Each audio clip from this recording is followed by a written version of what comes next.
दोस्तों, बॉलीवुड में कई सेलिब्रिटीज अपने आप में इतना खो जाते हैं कि वो बड़े से बड़ा जुर्म करने से भी नहीं डरते और कानून को अपने हाथ में ले लेते हैं। इस वीडियो में मैं आपको उन एक्टर्स के बारे में बताने जा रहा हूं जो कि सीरियस क्राइम्स की वजह से जेल जा चुके हैं।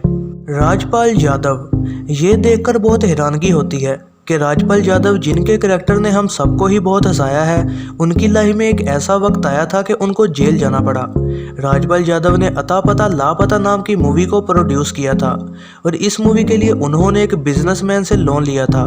ये लोन 5 करोड़ रुपए का था, लेकिन राजपाल यादव वो लोन टाइम से ना दे सके और इस वजह से उन पर फ्रॉड करने का केस हो गया। और ये बताया गया है कि राजपाल यादव को जेल की सज़ा हुई और उन्होंने 3 महीने जेल में गुजारे और फिर उनको एक फ़ाइन देना पड़ा और फिर उनको बेल मिल गई। राजपाल ने बताया था कि उनको तिहाड़ जेल में रखा गया था। राजपाल ने अपने एक इंटरव्यू में बताया कि जेल में सभी लोग उनकी बहुत इज्जत किया करते थे और राजपाल सबको अपनी एक्टिंग दिखाकर इंटरटेन किया करते थे। राजपाल ने कहा कि फ्रॉड का केस उन पर लगाया गया, लेकिन असल में फ्रॉड उस बिजनेसमैन ने किया था, जहां पर दोस्ती यारी में ही उन्होंने लोन के कॉन्ट्रैक्ट पर साइन कर दिया और उसकी कंडीशन भी ना पड़ी और इस वजह से राजपाल हमेशा ही कानून के सामने एक मुजरिम बने रहे। फरदीन खान। 2001 में फरदीन खान को ड्रग्स खरीदने के केस में अरेस्ट किया गया था। फरदीन को एक लोकेशन पर एक ड्रग डीलर के साथ डील करते हुए पकड़ा गया था और पुलिस ने अपने स्टेटमेंट में कहा था कि फरदीन खान के पास से 9 ग्राम कोकेन मिला था, जिसकी वजह से फरदीन को अरेस्ट करके उनको 5 दिन तक जेल में रखा गया, पर उनको बाद में बेल मिल गई थी और कोर्ट का केस भी उनकी फेवर में ही रहा था, जहां पर यह साबित हो गया कि फरदीन के पास सिर्फ 1 ग्राम ड्रग था। इस तरह के केस की सज़ा ये होती है कि 6 महीने तक जेल जाना पड़ सकता है, लेकिन ये केस 11 साल तक चला था और at the end Fardeen Khan jail जाने से बच गए थे। संजय दत्त। संजय दत्त का केस तो सभी को याद होगा, जहां 1993 में बॉम्बे ब्लास्ट में संजय के नाम को भी इन्वॉल्व किया गया था। संजय ने अपने पास इनलीगल गन्स रखी हुई थी, जिसकी वजह से उनको जेल की सज़ा हुई। संजय ने अपने डिफेंस में ये कहा था कि उनके पास सिर्फ एक गन थी और उन्होंने कोर्ट से रिक्वेस्ट की थी कि उन पर से टेररिज्म के चार्जेस हटा दिए जाएं। 1993 में संजय दत्त को टेररिज्म एक्ट के तहत गिल्टी पाया गया, जिसकी वजह से उनका जेल से वापस आना नामुमकिन सा लग रहा था। पुलिस ने इन्वेस्टिगेशन के दौरान कई और लोगों को पकड़ा था, जिनकी वजह से संजय के केस को फायदा हुआ। संजय 18 महीनों तक जेल में रहे थे और इसके बाद इनको बेल दे दी गई थी। फिर संजय ने टेररिज्म के चार्जेस हटाने को कोर्ट में अपील की और ये केस 2007 में आके ख़त्म हुआ, जिसकी वजह से उन पर से टेररिज्म के चार्जेस हटा दिए गए, लेकिन उनको गैर कानूनी वेपन रखने की वजह से 2013 में 5 साल की सज़ा हुई। संजय ने 1993 में 18 महीने जेल में गुजारे थे, जिसकी वजह से उनको इस बार 3.5 साल जेल में रहना पड़ा।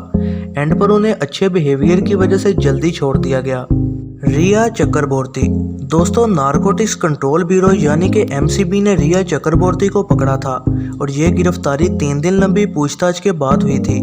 इस केस में एमसीबी ने रिया के भाई शोवेक और सुशांत सिंह राजपूत के हाउस मैनेजर सैमुअल को भी गिरफ्तार किया था। दोस्तों, अगर आपको भी रिया चक्रबोर्ती की गिरफ्तारी सही लगी थी तो कमेंट्स में ज़रूर बताइएगा।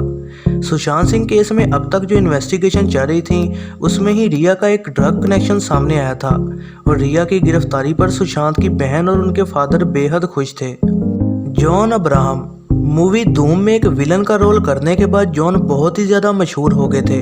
अपने धूम के कैरेक्टर की तरह जॉन को अपनी रियल लाइफ में भी बाइक चलाने का बेहद शौक है और इसी वजह से ही उनको जेल की हवा खानी पड़ गई थी। हुआ ये कि रात के टाइम जॉन बाइक राइडिंग को निकले और उनकी बाइक की स्पीड काफ़ी तेज़ थी, जिसकी वजह से उनका 2 लोगों के साथ एक्सीडेंट हो गया जो कि साइकिल चला रहे थे। इस एक्सीडेंट में जॉन तो बच गए, लेकिन उन दोनों लोगों को बहुत ही गहरी चोटें आई थीं।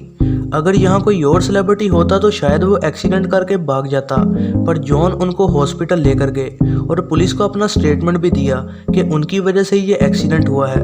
इसकी वजह से जॉन को फ़ौरन ही जेल में डाल दिया गया था और इस वजह से वो 15 दिन तक जेल में रहे। और फिर जब कोर्ट में उनका केस चला तो जज उनके एक्सीडेंट स्पॉट से ना भागने वाली बात पर भी गौर करते रहे और उनको बेल पर छोड़ दिया गया। जॉन का केस आज भी चल रहा है और आज भी वो बेल पर ही बाहर घूम रहे हैं। सलमान खान। सलमान पर चलने वाले केसेस के बारे में हर कोई जानता होगा। उन्हें 2 अलग अलग केसेस के लिए जेल जाना पड़ा था। 1998 में हम साथ साथ हैं की शूटिंग के दौरान सलमान को एक काले हिरन को मारने के केस में गिल्टी पाया गया था और इस वजह से सलमान को 5 साल जेल की सज़ा सुनाई गई, लेकिन उनको 3 दिन के अंदर ही बेल मिल गई थी। फिर 2017 में दोबारा से सलमान खान को जेल में डाला गया, लेकिन फिर दोबारा से 1 दिन बाद ही उनको बेल मिल गई। इसके अलावा सलमान खान का famous hit and run case भी था, जिसकी वजह से सलमान खान को एक इंसान की मौत और 4 लोगों को शदीद जख्मी करने पर कोर्ट ने उनको गिल्टी पाया, जिसकी वजह से उनको 5 साल की सज़ा होनी थी, लेकिन अगले ही दिन उनको बेल मिल गई। बहुत हैरानगी की बात है कि गिल्टी होने के बावजूद भी केसेस को चैलेंज करके सलमान खान हमेशा ही बच जाते हैं और उनके लॉयर्स किसी न किसी तरह उनको बचा ही लेते हैं। तो ये थी दोस्तों आज की वीडियो। उम्मीद है आप सबको पसंद आई होगी। ऐसी ही नई वीडियोस के लिए चैनल पर बने रहें, सब्सक्राइब करें और बेल नोटिफिकेशन को ऑन करना ना भूलिएगा।